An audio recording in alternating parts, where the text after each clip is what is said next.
So I was recently listening to Jordan Peterson, and he was talking about education, and he said he'd been reading a book by Paul. I think it was Paul Gotti. I looked that up. I couldn't find Paul Gotti, but he said Teacher of the Year in New York, and so I think he's actually referring to John Taylor Gatto, who wrote Dumbing Us Down. These are excellent books. I recommend them. And Weapons of Mass Instruction. And he said, Jordan Peterson said, after reading these books, I realized that the our modern education system came out of Prussia, which is true. But they call it the Prussian education system. And he said that the purpose was to create these really obedient soldiers. And then he said that the education system came to the U.S. and the industrialists got a hold of it, and it became about producing obedient factory workers. So it shifted. And there's actually some truth to that, but that's not the full truth. There's a deeper truth. So, did they want to discipline soldiers in Prussia? Was that one of the purposes? Yeah, that was one of the purposes. It couldn't be the only purpose because they also, at the exact same time, William the First of Prussia mandated little girls go to school too, and there were no women in the Prussian military, so there must be a reason for it. And the other thing is, I don't know that I would call it Prussian. That makes it think it's like a cultural thing or something like that. I think it works because Prussia, because Germany, and so we think of like militant military order, very, very statist, fascist even. Okay, so that works, I guess. But there's something else that you should know. So first of all, and then yes, when it came to America, the industrialists did get a hold of it. But the primary purpose was not military, it was not industrial. The primary purpose was to de-Christianize the population. They were using school as a weapon against the church and the family. So traditionally in Prussia and around the world, the family educated the child. Sometimes they would send them to schools, but the parent was in charge. Usually they had tutors. A lot of times you were trained up in the trade of your father. And if you were a great scholar, you might go to a university run by the church and you would become some sort of clergy. But basically, the church and the family were the primary educators. Well, the state, Prussia, William the First decided to step in and he said, no more.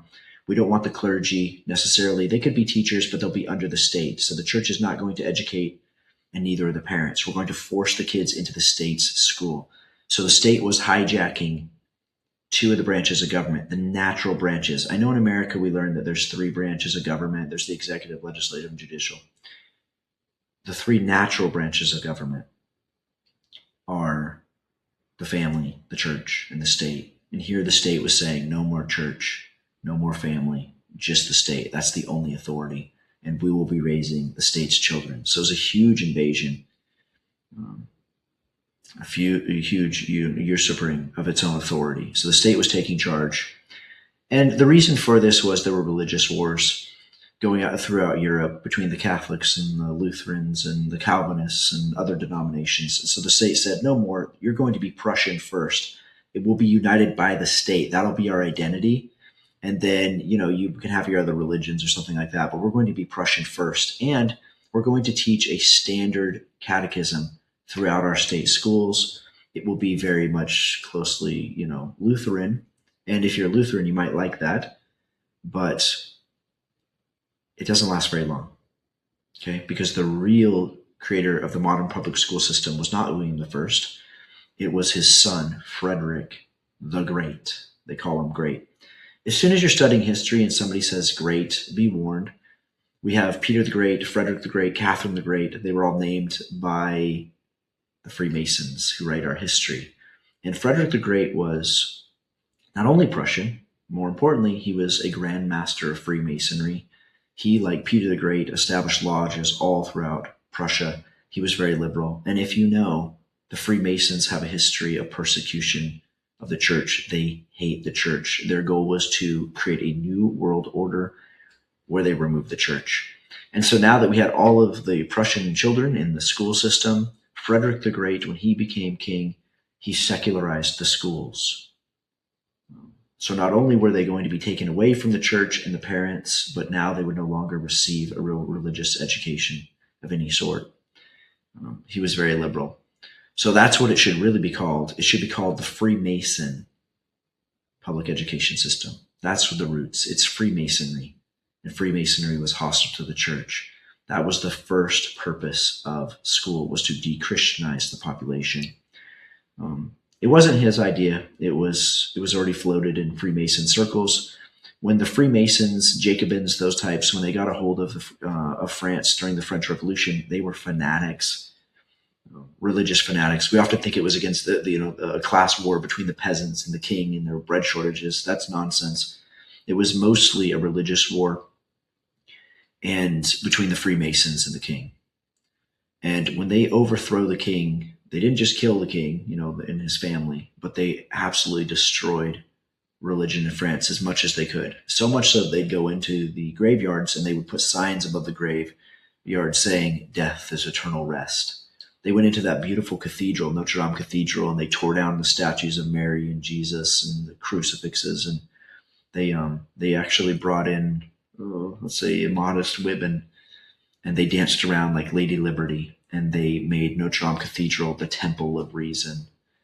Okay, later they will start this cult of the supreme being when they realize that people still need a God, but we'll just make one up as long as it's not Christian.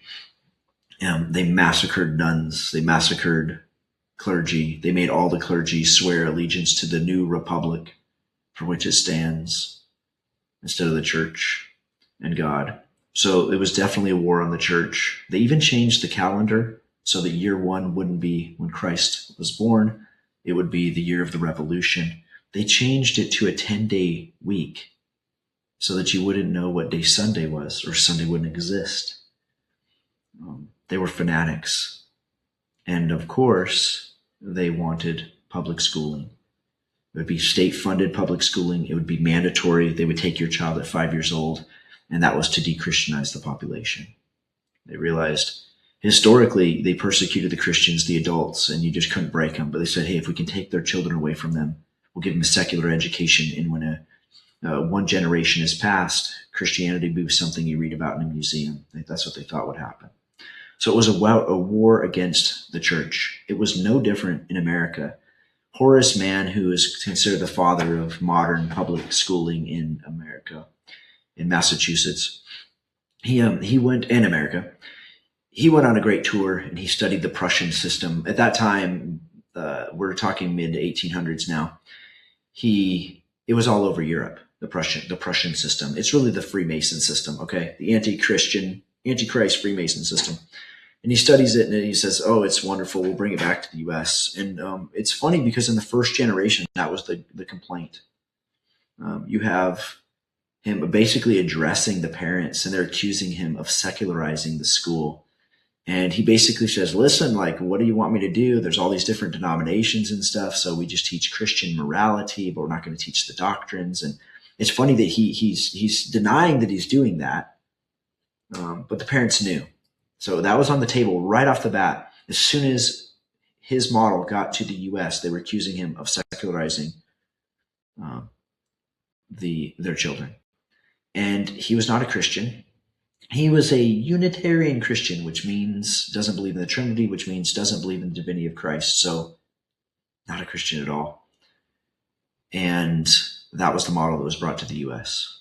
Okay. So I just wanted to correct that because everybody says it's about factory workers. Yes, that was a little bit later. It was about factory workers. It was about creating, military fascism, and it was the Prussians, and the Prussians became the Germans. And that is totally true, but it's not the whole truth. The whole truth was originally public education was designed as a weapon against the church. Remember, Prussia already had military schools. France had military schools. They already had military schools to take young people and make great soldiers. Okay. But the idea of educating every single child, the purpose was to de-Christianize the population and to usurp authority from the parents and the church so that the state was the only authority.